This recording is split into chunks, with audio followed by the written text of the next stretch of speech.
podcast, but about trauma. Listen and learn from our team about current trends, new research, and continuing performance improvement efforts. This education is eligible for CNEs. Successful completion includes watching or listening to the entire session and completion of the attestation and evaluation. The link for the evaluation and attestation is located at the end of this video. We hope you enjoy. Please let us know what you think.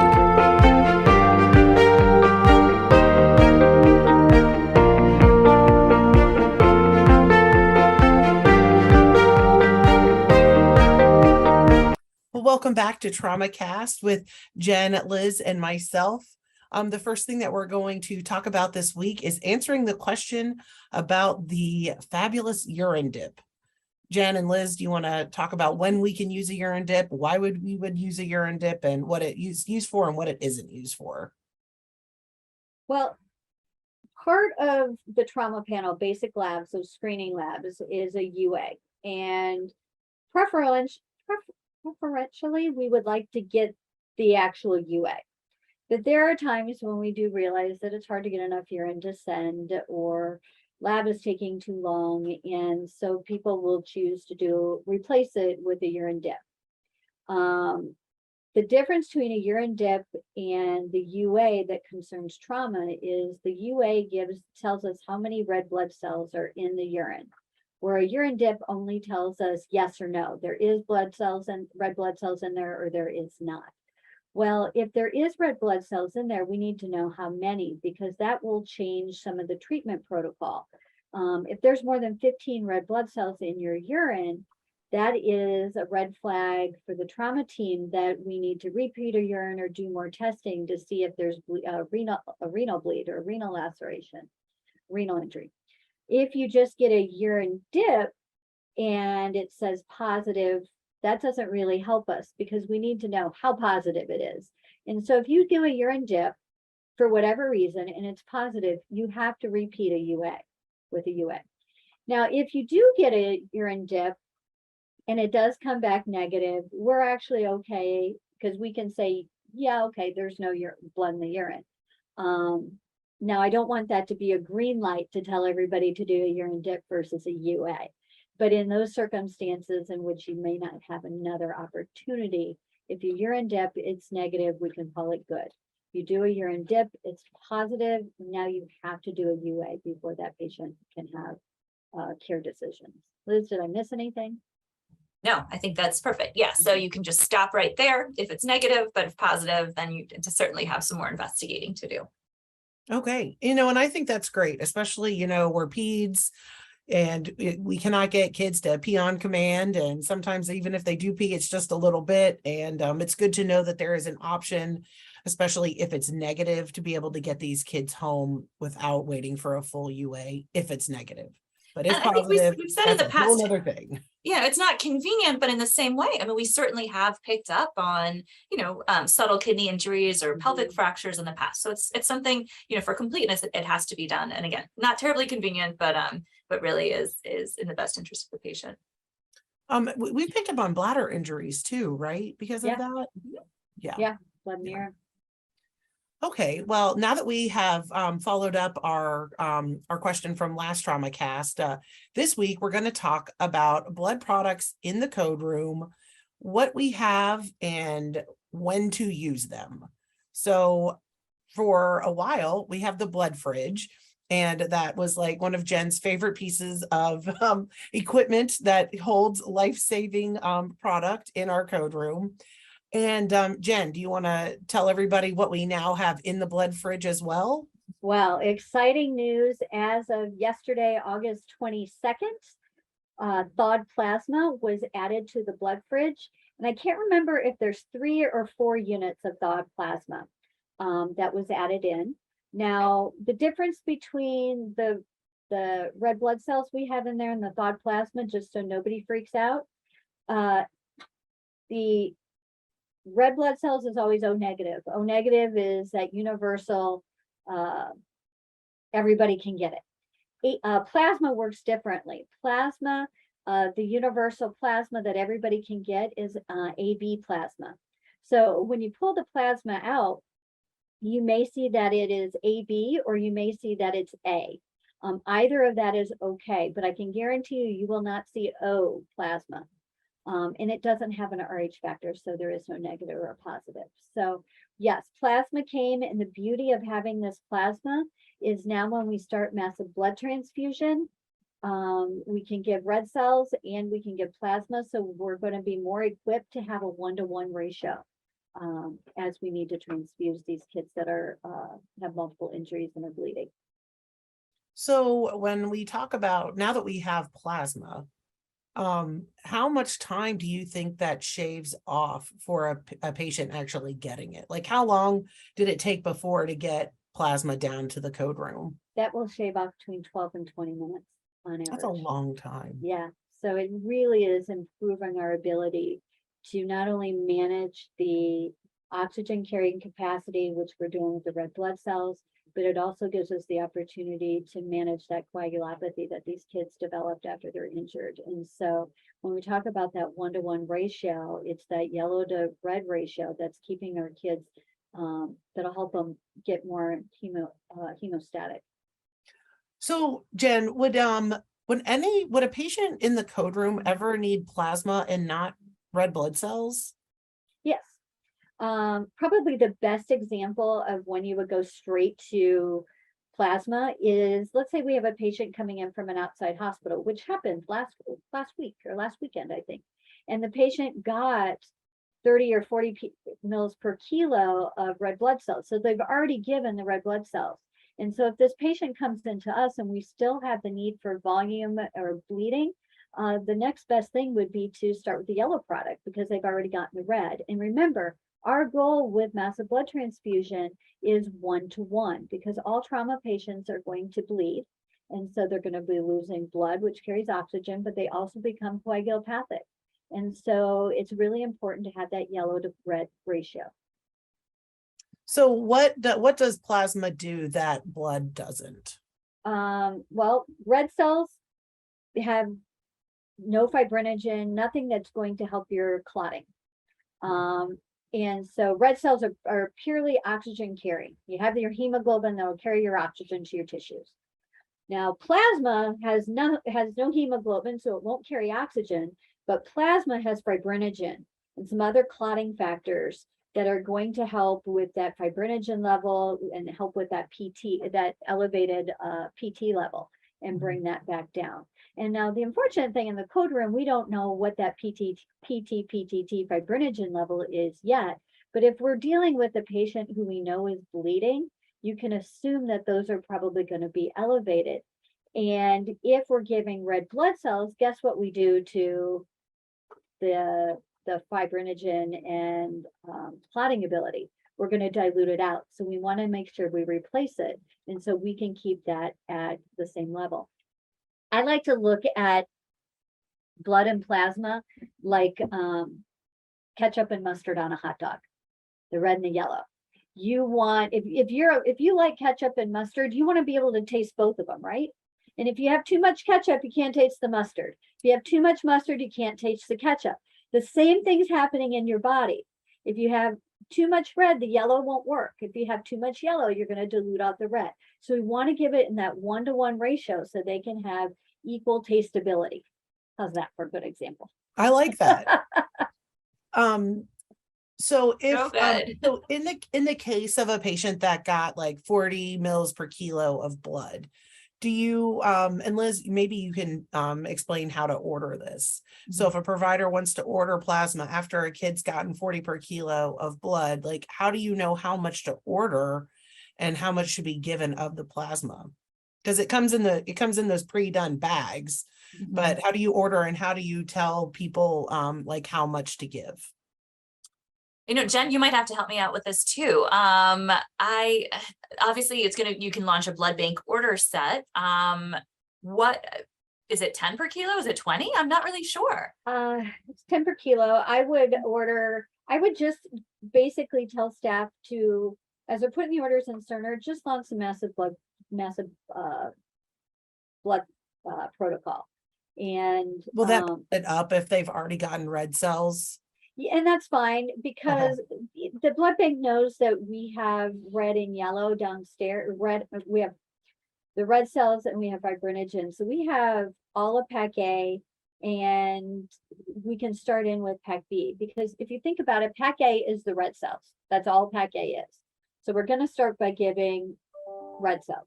If they've already gotten that at the outside hospital, you will start directly with pack B, and we have the plasma to get us started. And then blood bank will send the cooler with more red and the platelets. And so you just kind of have to figure out where you're at in the whole massive transfusion, or if you're on pack A or pack B, and put the order in accordingly. And honestly, if you put it in and you're not quite sure, the clinical team should be able to work that out as long as they have stuff coming. So, you know, you have the red and the yellow to kind of choose. If they got the red cells at the outside hospital, we'll start with the yellow. And after we have the yellow in, then we can run more red while we wait for the cooler to come down. So I wouldn't get too tied up in the ordering process. Okay. I'll come out the wash. So it's just, I feel like it would be good for like our NALs to know that, you know, if somebody already had red and now they just need, like, we're going to start with yellow, like just order the MBTP Yeah. and like let things go. Yeah. As Order they're it per weight, just let it go. The clinical team in the room will kind of figure out where they're at. And as long as the product keeps coming, it's okay. And we want it balanced, right? Yes. So we could probably use what they already had as a starting point, and then Absolutely. again, just keep the balance resuscitation in mind. Right. And everything depends on like how the patient's doing and like what the situation is there. Now, there may be a question for people watching this, that if you look at our pack A, which is just red cells, and you look at our pack B is red cells, plasma, and platelets. So if the question comes up, so why aren't there platelets downstairs to have a full pack B? The reason platelets are not downstairs, and they never will be down in the emergency department, that if you keep platelets, they have to be kept on an agitator. And to put an agitator in that fridge is not fun. Also remember, platelets are a very low volume. And so it's not like you're going to have that, they won't help with that volume resuscitation. So we can just get the plasma started as that yellow component. That's going to help with the coagulopathy. And the platelets, we'll definitely get those in, but they're not as imminent as getting the plasma started. Okay, so say that we have a patient that comes in that you know, we're concerned for bleeding, and the massive blood transfusion protocol is ordered, and we are all happy because we have red product, we've got yellow products, we've got the ketchup and the mustard. How do we right now, how can we give our red and yellow product? How can we give them? Well, today you could use the level 1 rapid infuser, and you would give a bag at a time or a unit at a time. Or you could do push-pull, hopefully with the fluid warmer, so we could give it warm. Does it always have to be given warm, or is it just preferred? Boy, that's a tough question. If in my perfect world, it would always be given warm. And but we don't. does the mustard need to be warm too? The plasma you can warm, Okay. platelets you would not. Okay, so we want to always have warm red product and warm plasma. So warm pRBCs and warm plasma. Yeah. Platelets we don't warm. Don't warm. Okay. And cryo you don't warm. And so right now you can do push pull, but if you did push pull, it still does it have to go through filter tubing? Okay, so they have to put the blood filter tubing on and then push pull from that, or in the rapid infuser. And the our level 1, there's the blood filter in that, correct? Yes. And the plasma can go on the same Yes. one. Do you have to switch out tubing when you do that? Nope. No. Okay. So and what's our average time right now that it takes our staff to like set up a level 1? About 10 minutes. It's a long time. Yeah. It's almost as long as it takes the plasma to get downstairs before it was in the refrigerator. Well, and that's one of the reasons that for a trauma set attending, we are asking that the rapid infuser be set up beforehand, because we have, first of all, we've recognized that it is not easy to set up. It's not intuitive, and people don't do it very often. And so it's difficult.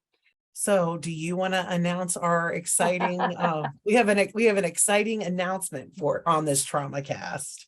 Yes, matter of fact, I just got the confirmation email today that funds were approved through capital dollars, and 5 Belmont rapid infusers are being ordered.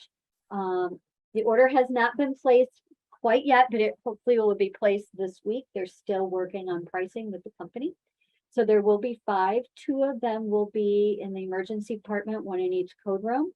1 will be in the peds ICU, 1 in the CICU, 1 in the operating room, which is really, really exciting. Can you explain a little bit for everybody of like how this, how the Belmont was vetted, and like how many people did we talk to? And because I think it is really important for like everyone to know like the due diligence that went before choosing a new product that is like so important, because it really is a life-saving machine when able to be used properly. Yeah, sure. So to start, before we even brought the Belmont in here, we had a lot of conversations with pediatric trauma centers across the country to see what their people are using, what they liked, what they didn't like. There's literature out there about, looking at how fast and looking at, did it warm well? So we did our due diligence before we even decided on a company to bring in. Based on all that, we decided to look at the Belmont. And so the Belmont, we brought in the end of July in 2-week time period, 3 weeks, maybe, I can't remember exactly. I think it was about 3. Yeah, 3-week time period. We got the Belmont in front of over 80 different people to kind of take a look at it, get their hands on it a little bit. We would talk them through. And several people, all of those people got evals. Not everybody filled them out, but we did pay attention to people's reaction when we were demoing it. So those 80 plus people we showed were a combination of people in the emergency department, the peds ICU, the CICU, several anesthesiologists from the OR looked at it. I think we had a couple people from transport that came down. Anybody that the 3 of us basically could pull in to show it to them, we were trying to show it. What I think we found and what people shared with us is that it was a lot more intuitive for use than than our current level 1. It has a lot of great properties. It heats immediately. It can be used where the level 1 can only be used on kids that weigh 20 kilos or more, because it's an all or nothing. Whatever bag you put up there, you're going to get the whole thing. The Belmont, you can set for a bolus rate. So if I only want to give 100 mils out of that bag of blood, I can set it to give 100 mils. It can run up to 750 mils per minute, not per hour, but per minute, which is really fast. It can also be used on any size IV that you have. So if you have a baby with a 24 gauge IV, we can go ahead and put it on the Belmont, and you can crank that sucker up for as fast as you want to give it. You could put it at 500 mils per minute, but it monitors the pressure of the line, and it won't infuse past a 300 millimeters of mercury pressure. And so it will then self-adjust in order to maintain the integrity of your line. So you'll never you'll never blow a line with this. Right, which I think is a beautiful piece of this, is that we're not going to be given fluid so fast that we are going to compromise the line. And that's something when you do push-pull that you are at high risk of doing, because when you do push-pull, you're probably pushing at more than 300 millimeters of mercury, especially if you have a kid decompensating, and we have no idea to know that. The Belmont runs on a battery. It has 30 minutes of battery life if it's fully charged. Now, it will not heat on battery, okay, which is fine. And it only runs at 50 mils per minute, but 50 mils per minute is still pretty fast in the whole scheme of things. And so I don't see that as a negative. I see it as a positive, is that this 30 minutes of battery life, it gets me from the code room to the OR, or the OR to the ICU, with volume. It still needs to be plugged in all the time. Absolutely, in between use and during use. So Liz, what do you think about it? From a provider perspective, I was kind of I guess outside of the world of the level one until I started working in the trauma office and really saw how clunky this piece of equipment was. I was completely blown away by a couple of things. Number one, that again, everyone who initially got their hands on it, I mean, everyone was in awe of how cool this machine is. Yeah. Touch button technology, the fact that there is, there's a rep for problem solving all the time. This cool video of how to set it up is on a QR code on it. So I was really just impressed with the technology. It's such a world of difference compared to the level one. And really, you set it up too. I thought what was so interesting is how, again, everyone was so excited about how important this piece of equipment was that folks were really willing to work together to play with different types of IV hubs and figure out how fast it could go through extension tubing, for instance. So I was really most excited about the enthusiasm of everyone who had their hands on it. So yeah, it's a tremendous piece of equipment. How did you feel setting it up like for the first time? Like, what did you think about like from start to finish? Like, what did you think? I think that it's still something that'll be important that everyone gets their hands on and practices, but more intuitive. I think it's more intuitive than the actual level one. But again, I think that, that kinesthetic memory of, with my right hand, I'm going to hold this tubing, and with my left hand, I'm going to start by placing it here, is definitely, again, something everyone will need practice with, but a lot more intuitive. I really liked the red to red, blue to blue. That really made sense to me. I'm a color person anyway.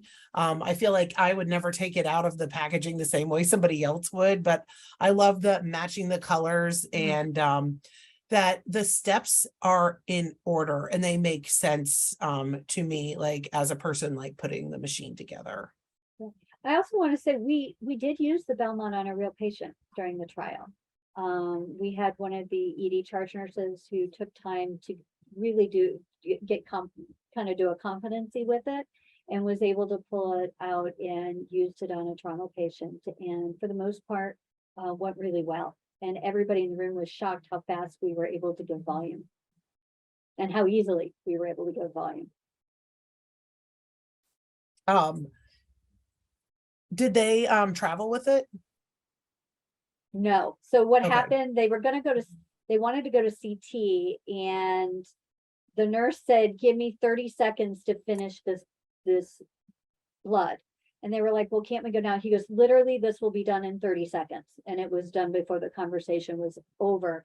And he pushed to have them wait that 30 seconds because he wanted to continue the volume, the bolus, hot versus cold. Oh, that's awesome. And that 30 seconds that's amazing. Yeah, and they were able to do so. So then they were able to go unplugged. So I think we're just going to go through a few questions about like that some people may have about the Belmont and like what's the difference between the level one and the Belmont. Jen, you already talked about quite a few about like you can use it for any age. You can use it with any size catheter. So about priming. So this is a big difference. Can you explain the difference between priming the level one versus what priming the Belmont's going to look like? So to prime the level one, for those of you who've had your hands on it, you have to remember that you had to prime both sides. You had to do one side, and then you had to make sure you prime the other side. And this is out of the machine. Out of the machine, yeah, before you even plugged it all in. And then you basically, before you moved all the wires to where, or plugs where they needed to go, you had to prime the whole thing. It was always a tough one to teach people. People struggled, I know, as we taught priming. Now with the Belmont, you put all the tubing in place, get it together, and then there's two different primes. You have machine prime and you have the patient prime. So you put the tubing in unprimed, empty prime. You don't have anything attached to the tubing. You just put the tubing in the machine. Yes. Now do not hook it up to the patient yet, but the tubing is all hooked into the machine, and you will hit a button that says prime, and it will prime the machine. And there's like an air valve, so it gets all the air out and it fills the machine. Once you have that done, it will tell you it's done. Takes about 100 milliliters of fluid to prime the machine. And then the next button that comes up that says patient prime, and you hit the patient prime button, and it's kind of like the NG tube machine that you can hit it and it'll slowly go, but if you want it to go fast, you can just put your finger on it and it'll hurry up and prime the patient's side. Once the patient's side is primed, then you can go ahead and hook up to the patient and you're ready to go. So it's 2 buttons. Very So easy. yeah, like at first, like a couple people, when we were showing this to everybody, seemed a little bit overwhelmed that there was a screen that they were going to have to interact with. But once people saw that the screen literally tells you exactly like step by step what to do, people were like, oh, okay, well, this is fine. But I think that's like one thing that we really have to remember and stress, that this is a big practice change, that it is like you're putting the tubing into the machine without connecting anything. And then the machine will tell you when to connect and when to and what steps to go through. So stuff that can be run on the Belmont. What's the list? What's on the yes list? Blood. Yes, blood. Okay, we got blood. Plasma. Plasma. So we got ketchup, we got mustard. So we got blood and plasma. Now, the other thing is the company tells us normal saline. Okay, normal saline. So those now- 3 things, those are the now- big 3. Those are the big 3. I had somebody ask me, why not LR? And I think that's a great question. And technically, there is not a problem with it running LR. But remember, the only thing that supposedly is compatible with blood is normal saline. So if you prime with LR, then LR on the list of compatibility is not compatible with your blood, so you would have to get new tubing. And that's why they say normal saline, LR, or normal saline, blood, and FFP, is because they're all compatible with each other. You're not putting something of So- incompatibility on there. Can you put platelets on the Belmont? No.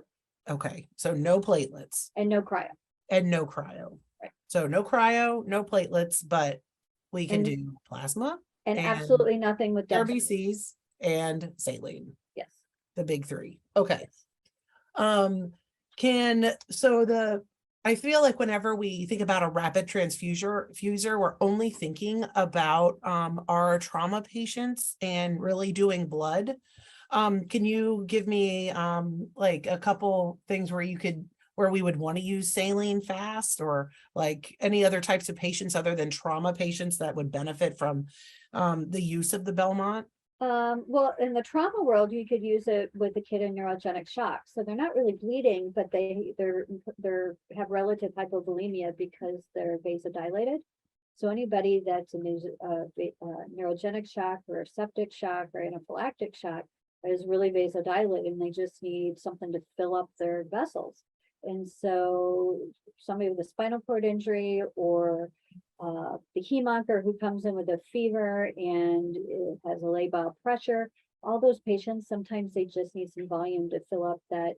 So some septic kids, it would be Yeah. helpful for them. Absolutely. I know the ER, in talking to leadership team in the ER, they're actually really excited about the Belmont, thinking about their red badge kids, those septic patients in septic shock that could benefit from fast, warm volume. Okay. How about the filter, like the tubing? When does that tubing need to be changed? Like, so you're like in an MBTP and you've given a few units of blood, some plasma, like how often does that tubing need to be changed? I believe, don't quote me on this. I believe it goes for like 4 hours. You can go for a really long time. You don't have to Yeah. change it. Because Yeah, it was tested with the military, like in the Yeah. field, and they said they never got a clog. Well, I remember talking a long time ago to somebody in the adult world, and they were talking about putting 30 units of blood through a rapid infuser. And I was like, wow, 30 units of blood. Why didn't you change the filter? And their answer was, it's going so fast, nothing clots. Yeah. And when you think about it, it makes sense. When Yeah. you're going at 500 milliliters per minute, nothing has a chance to clot. It doesn't stop.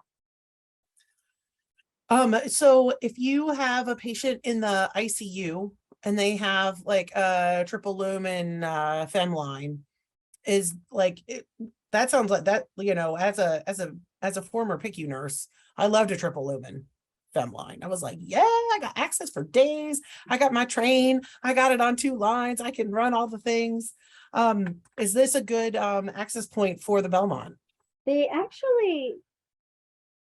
they actually contradict use in a triple lumen, and it's because of how far apart all the openings are, and the diameter gets smaller and smaller as you go down that line of openings.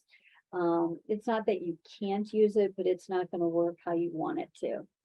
So it's So- designed to be attached from like tubing to the hub of an IV. Mhm. So it's close. So you don't want to like increase the resistance of the flow.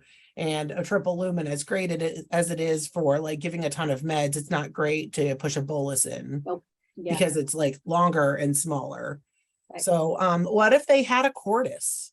Cordis is beautiful. Or what's another name for a cordis? And what is a Trauma line, cordis? Let's talk- Trauma line. a trauma line, a cordis catheter, a percutaneous sheath.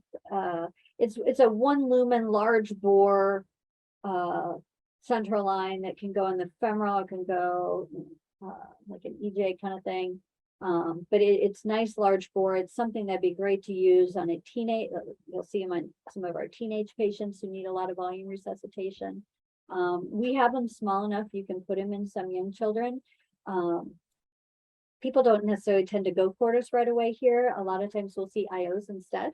Mhm. And an IO is great, but it's definitely not as large bore as a cordis. So if you really need to give volume fast, the reason they're called, people refer to them as trauma lines, is because when you're losing a lot of blood really fast, they're probably the best line there is to be able to replace it really fast. Okay.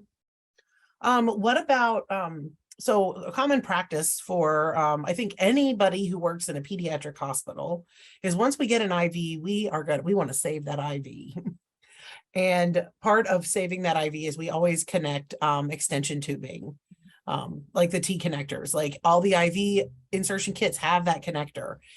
So it's like, the little bloop that's attached to like the blue clave and all of the things. So any thoughts about using the Belmont with the T connector or with the blue clave? Like how do we handle that? Liz, I'm gonna give that one to you.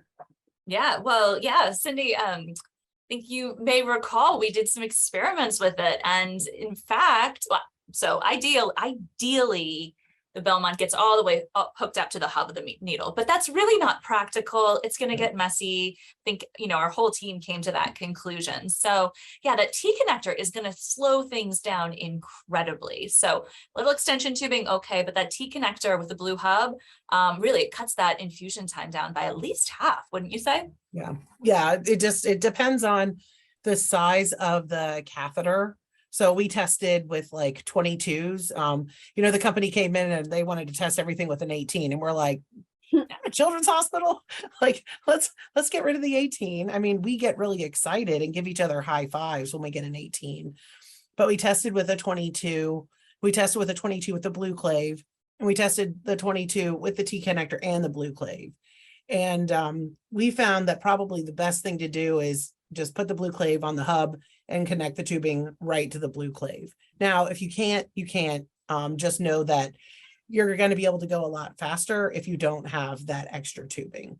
But the Belmont does have extension tubing that we will be purchasing with the machine. And because right now the end of the Belmont tubing, it's a pretty short tail from like patient side to the actual machine. So we will need that tubing. And their extension tubing is different than ours because the circumference is the same circumference as the Belmont tubing. And that's what allows the rate to be unchanged when it goes to the patient. So I think that this is a good time to wrap up.